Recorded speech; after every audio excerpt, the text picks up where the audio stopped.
ETF index mutual funds నేర్చుకుని stock మార్కెట్లో రాణించాలనుకుంటున్నారా? వెంటనే ఈ నెంబర్కి కాల్ చేయండి. నమస్తే రమ్మగారు. నమస్తే జయ. రమ్మగారు, ఇల్లు ఎప్పుడు శుభ్రంగా ఉంచుకోవాలి, అందరికీ తెలిసిన విషయమే. ముఖ్యంగా వంటిల్లు కదండి, వంటింట్లతోనే మన ఆరోగ్యం ఆధారపడి ఉంటుంది. మీ దగ్గర ఉన్న క్లీనింగ్ టిప్స్ ఏంటండి? మీరు ఎలా చేస్తారు? ఏమిటో చేస్తాను జయ. ఎవరైనా వస్తారంటే ఎక్కువ చేస్తాం. ఎవరైనా ఈ రోజువారీ ఇల్లు ఎప్పుడు వంటిల్లు శుభ్రంగా ఉండాలంటే మనకి భయంకరమైన ఓసిడి ఉండాలి జయ. ఓసిడి ఉండాలి, చాలా శుభ్రం పిచ్చి ఉంటే ఉంటుంది వంటిల్లు శుభ్రంగా. కొంచెం ఒక మాదిరి శుభ్రం పర్వాలేదు, కాస్త ఎవరైనా వచ్చినప్పుడు ఒక 5 నిమిషాలు పని చేస్తే ఇల్లు సెట్ అయ్యేలాగా ఉంచుకోండి ఎప్పుడు కూడా. అంతేగాని ఎప్పుడు సినిమాలలోనో లేకపోతే యూట్యూబ్ వీడియోలో మా కిచెన్ టూర్ అంటే బ్యూటిఫుల్ కిచెన్లు చూపిస్తారు కదా, వాళ్ళ మానవ మాత్రల వల్ల అవుతుందా చెయ్య, వాళ్ళు ఇంకా వేరే పని చేయకూడదు. అవును, ఎప్పుడు వంటింటి బట్టి డేక్కుంటూ ఉండాలి, అంత దేవద్దు. కానీ కొన్ని ఖచ్చితంగా కొన్ని చేసుకోవాలి. స్టవ్ రోజు తుడుచుకోవాలి. అవును, స్టవ్ కింద, స్టవ్ వెనకాల ఎవ్రీడే తుడుపు. స్టవ్ కడిగేసుకుని ముగ్గేస్తుంటారు చాలామంది. ముగ్గు చాలా ఇంపార్టెంట్గా ఉంటుంది. గ్లాసు స్టవ్, దాని మీద ముగ్గు. ఆ ముగ్గు ఎప్పుడు ఉండేది? ఇది వరకటి రోజుల్లో మనం ఏం చేసేవాళ్ళం, మట్టిపోయి అలుక్కుని దాని మీద ముగ్గు వేసుకునేవాళ్ళు. ఇప్పుడు గ్యాస్ స్టవ్ మీద కూడా ముగ్గు వేసుకుంటారు పెద్దవాళ్ళు, ఆ పాత అలవాటుతోటి వేసుకుంటారు. మేము ఈ చాయిస్లు ముగ్గులు వేసుకుంటారో వాళ్ళు వేసుకోరు. కానీ ఈ అలుగుడ్డలు ఏవి పెట్టి తుడుస్తామో వాటిని ఎప్పటికప్పుడు మార్చేయండి దయచేసి. అలుగుడ్డల్లోనే ఎక్కువగా బ్యాక్టీరియాలు ఉంటాయి. వాటిని ఉతికేసుకోవటం, ఎప్పటికప్పుడు ఫ్రెష్ శుభ్రమైన క్లాతులు వాడుకోవటం. ఏంటి చుడిదార్లు అవి ఇవి వేసుకుంటారు పిల్లలు, చున్నీలు, పల్చటి కాటన్ పీసులు కట్ చేసి పెట్టుకోవటం, తుడుచుకున్నాక బయట పారేయటం. సేపు అవే గుడ్డలు మురిగ్గా ఉండకూడదు. ఈ మురిగ్గా ఉండే బట్టలు చేతితో పట్టుకున్నప్పుడే మనకి ఎక్కువ ప్రాబ్లమ్స్ వస్తాయి. ఎక్కువ ప్లాస్టిక్ సామాన్లు చేర్చుకోవద్దు. ఇప్పుడు మనకి ఏవో ఒకటి వస్తుంటాయి బయట నుంచి, డబ్బాలు బాగున్నాయని ఉంచకండి. ఉంచుతారు కదా, అవన్నీ మళ్ళీ తోముకుని ముంచుకుంటూ ఉండటం. ప్లాస్టిక్ వస్తువు డబ్బాలలో తిండి సామాగ్రి నిలవబెట్టకండి. పప్పులు ఉప్పులు ఏమైనా పెద్ద ఎత్తున కొనుక్కునేటట్టుంటే ఎప్పటికప్పుడు వాటిని ఎండలో పెట్టుకుని డబ్బాల్లో పోసుకోండి. చిన్న డబ్బాలు చేతికి అందుబాటులో పెట్టుకోండి. ఈ డబ్బాలు తీసేటప్పుడు మనం ఇక్కడ ఏదో వేస్తాం, చెయ్యి పైకి వెళ్తే తడి చెయ్యి తగిలి వాటికి మరకలు పడతాయి. ఒక డే పెట్టుకోవటం, నెలకు ఒక్కసారి మొత్తం డబ్బాలన్నీ తోమించుకోవటం, లేకపోతే ర్యాకులన్నీ శుభ్రంగా తుడుచుకోవటం. నెలకు ఒక్కసారి ఖచ్చితంగా ఫుల్ కిచెన్ క్లీనింగ్ చేసుకుంటే బాగుంటుంది. మీ వల్ల అవుతుందా? అదో రకంగా చూస్తున్నావు నువ్వు నాకేసి. నెలకు ఒకసారి నేనైతే ఆ టిప్ ఫాలో ఉంటాము గారు. ఎప్పుడు అయిపోతే అప్పుడు ఆ డబ్బా క్లీన్ చేసేసి కడిగి ఎండబెట్టి పెట్టేసుకో. అలాగే ఇప్పుడు నెలకు సరిపడానే ఉంటాయి కదా జనరల్గా. అదే ఏదైనా ఒక డబ్బా ఖాళీ అయితే ఆ డబ్బా కడిగి తుడిచేసుకుని ఫ్రెష్ వస్తువు పోసుకోవటం. సరుకుండగా పొయ్యము అంతే. ఖాళీ అయిన డబ్బాలో యాజ్ ఇట్ ఈజ్గా పోయొద్దు, ఆ డబ్బా కడుక్కోవాలి.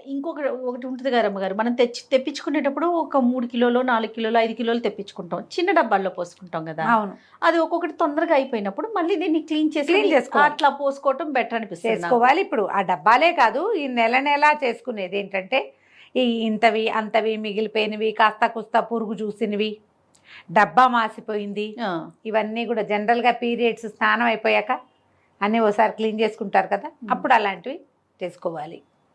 కిచెన్లో చేతులు తుడుచుకునే టవల్స్ అవును ఎప్పటికప్పుడు ఉతికేసుకోవాలి. ఎక్కువ ఉండాలి, ఉతికేసుకోవాలి. గట్లు తుడుచుకోవడానికి, స్టవ్ తుడుచుకోవడానికి సెపరేట్గా మెయింటైన్ చేయండి. ఈ స్టవ్ తుడిచే దాంతో డైనింగ్ టేబుల్ తుడవకూడదు. అవును, డైనింగ్ టేబుల్ తుడిచేది వేరు, స్టవ్ తుడిచేది వేరు, చేతులు తుడుచుకునేది వేరు, డబ్బాలు తుడుచుకునేది వేరు. చేతులు కూడా తడి చేతులు తుడుచుకునేది వేరు, మళ్ళీ పొడి చేతులతో పట్టుకునేది వేరు. ఇన్ని వేరుగా ఉండాలి గ్యారంటీగా. అన్నిటికీ ఒకటే చేస్తే మీ ఇంట్లో తరచుగా మోషన్స్ లాంటి సమస్యలు కనపడతాయి, గమనించుకోండి. కనిపిస్తాయి. ఈ ర్యాకులు అవన్నీ కూడా ఇప్పుడంతా వచ్చినాయి కదా, మాడ్యులర్ కిచెన్స్ శుభ్రంగా ఉండటానికి, ఏదో నీట్గా కనపడడం కోసం. వీటికి కూడా నెలకు ఒకసారి స్ప్రే చేసి తుడుచుకోవటం. కాలిన్ లాంటివి మనం చేసుకోవచ్చు కూడా కొన్ని. ఈ మధ్య మా ఇంట్లో బయో ఎంజైమ్స్ ఎక్కువ చేస్తున్నారు జయ. మా వాళ్ళందరూ అక్కయ్యలంతా బయో ఎంజైమ్ చేస్తున్నారు. నాకు కూడా బోల్డ్ అని నిమ్మకాయలు వచ్చినప్పుడు, చాలా నిమ్మకాయలు వచ్చినాయి ఊరి నుంచి, అప్పుడు నిమ్మ తొక్కలతోటి బయో ఎంజైమ్ చేసుకున్న లెమన్ది నేను. ఓకే, ఎలా చేశారండి? ఏం చేశారు? బయో ఎంజైమ్ అంటే ఇవి మనకి ఆ వీడియోలు దొరుకుతాయి, కానీ బోల్డెన్ ఉన్నాయి బయో ఎంజైమ్ చేసే విధానాలు. అది చెప్తా. 1 లీటర్ నీళ్ళకి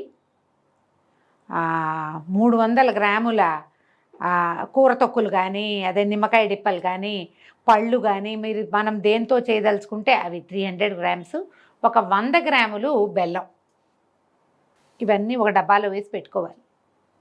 300 గ్రామ్స్ నిమ్మ తొక్కులు ఉన్నాయనుకో, నిమ్మ చెక్కలు ఉంటాయి కదా, పిండేసి పెట్టామా, ఆ పిండేసిన చెక్కలు కావాలంటే సన్నగా కూడా కట్ చేసేసుకోండి. అన్ని కట్ చేయకపోయినా ఏం నష్టం లేదు, అలాగే వేసుకోవచ్చు.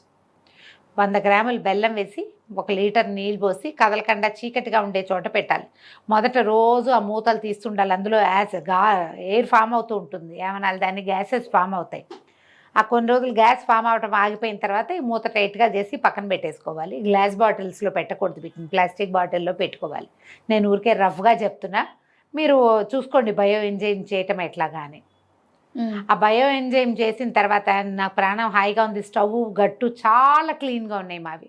ఈ డిష్ వాషింగ్ లిక్విడ్ కొద్దిగా వేసి, కొంచెమే ఒక స్ప్రే బాటిల్స్ వస్తాయి కదా, వేసి బయో ఎంజైమ్ వేసి కనుక స్టవ్ గట్టు అవి క్లీన్ చేసుకుంటే నుసమలు తగ్గిపోయినాయి, ఈగలు దోమలు చాలా తగ్గిపోతాయి, వంటింట్లో తిరిగే ఫ్లైస్ సమస్యలు చాలా తగ్గుతాయి. బయో ఎంజైమ్స్ చాలా బాగుంటాయి. చూడండి, మీరు వాటిని చాలా విషయాల్లో వాడుకోవచ్చు. ఆఖరికి వాషింగ్ మిషన్లో కూడా వేసుకోవచ్చు దాన్ని. ఇల్లు తుడిచేటప్పుడు కొద్దిగా ఒక డ్రాప్ బయో ఎంజైమ్ వేసి తుడిస్తే ఇల్లు క్లీన్గా ఉంటుంది. లెమన్ తోటి అయితే బ్రహ్మాండంగా ఉంది. నా దగ్గర అదే ఉంది, నేను వేరే ఏం చేయలే, అంత ఓపిక లేదు. ఈ ఒకటి కూడా బోల్డ్ అని నిమ్మకాయలు వచ్చినాయి, ఆ రసం అంతా తీసి పెట్టా, డిప్పలు వేస్ట్ అయిపోతాయని ఈ పని చేశా.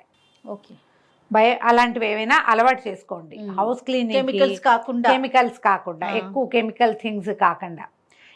తర్వాత ఏమో యాపిల్ సైడర్ వెనిగరు, అందులో 2 నిమ్మకాయ తొక్కులేసి నీళ్ళల్లో యాపిల్ సైడర్ వెనిగర్ వేయటం, 2 నిమ్మ డిప్పలు వేసేయటం, అది స్ప్రే చేసి తుడుచుకోవటం. జిడ్డు బాగా కట్ అవుతుంది, క్లీన్గా ఉంటాయి. మనం కాలేజ్ వేసి అడ్వర్టైజ్మెంట్ చూపిస్తాడు ఇట్లా అనుకుని కర్రమని సౌండ్ వస్తుంది, ఆ కర్ర సౌండ్ వస్తుంది ఇక్కడ, బాగా వస్తాయి. స్టవ్ గట్లు క్లీన్ చేసుకోవటం ఎప్పటికప్పుడు. మనం ఒక పూట బద్దకిస్తాం ఎప్పుడు కూడా, ఈ పని అంతా ఎవరు చేస్తాడరా దేవుడు అనిపిస్తుంది. అనిపించచ్చమ్మా, అదేం తప్పు కాదు. అప్పుడప్పుడు అలా అనిపిస్తూ ఉంటేనే మనకి ఓసిడి రాకుండా ఉంటుంది. ఓసిడి అంత చాలా పెద్ద సమస్య కదా, అంత అతి శుభ్రాలు, ఎప్పుడు చేతులు కడుక్కుంటుంటాం, ఎప్పుడు గట్లు తోముకుంటుంటాం, ఎప్పుడు గిన్నెలు తోముకుంటుంటాం, పిచ్చి అయిపోకండి. కానీ కొంచెం క్లీన్గా ఉంచుకుంటే ఏంటంటే మనం వంటింట్లోంచి ఆహార పదార్థాలు బయటకు వస్తాయి. పిల్లల ఆరోగ్యము, మన ఆరోగ్యము, దాని అన్నిటికీ దారి కిచెనే కదా. అవును కదా, ఎప్పటిదప్పుడు క్లీన్ చేసేందుకు ఒక ప్రాక్టీస్ ఉంచుకోండి.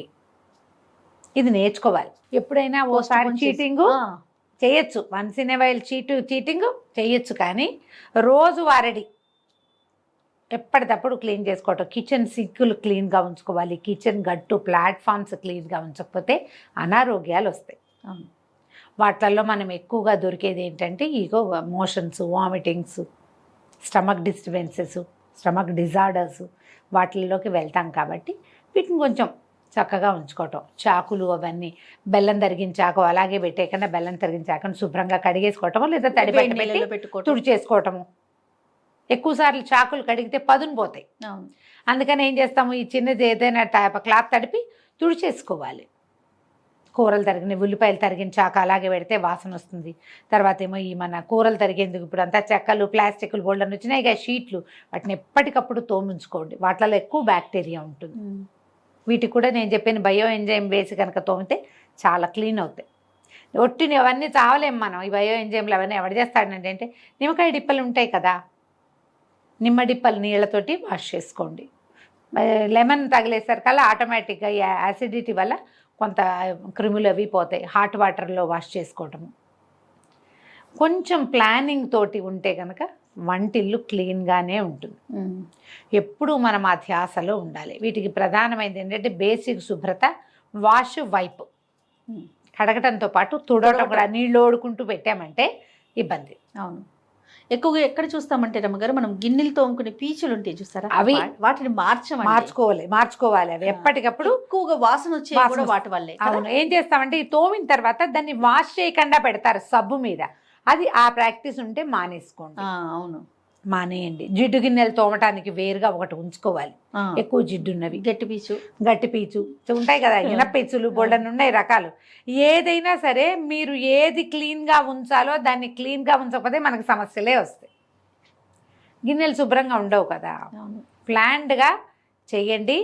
ఓసిడికి లోన్ కాకుండానే మనం హెల్తీగా ఉండొచ్చు. బాగా శుభ్రంగా ఉంటేనే హెల్త్ అని పొరపాటును కూడా అనుకోవద్దు. ఆ, శుభ్రంగా అనేదే పాయింట్. బాగా కాదు, తక్కువ కాదు.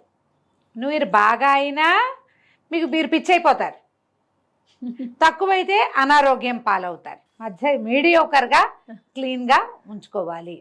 ఈ మీడియోకర్ థింగ్స్ చాలా విషయాలు కూడా, బట్టలకు కూడా విపరీతంగా సర్ఫ్ పోసేయటం, అవును. ఈ డిష్ వాషింగ్ లిక్విడ్ పోసేయటం, అతిగా సబ్బు వాడకము, అతిగా డిష్ వాషింగ్ లిక్విడ్స్ వాడడము, వీటితోటి కూడా క్యాన్సర్లు వస్తాయి. అవన్నీ కార్సినోజెనికే, అన్ని కార్సినోజెనికే. ఏవి మనం వాటిలోంచి బయటపడలేము. శుభ్రంగా కడుక్కోవాలి కదా. ఎన్ని నీళ్లు పోస్తే కడుగుతాం? ఇంతంత నురుగులు తెప్పించటం, నురుగు పిచ్చి అవును. కొంతమందికి.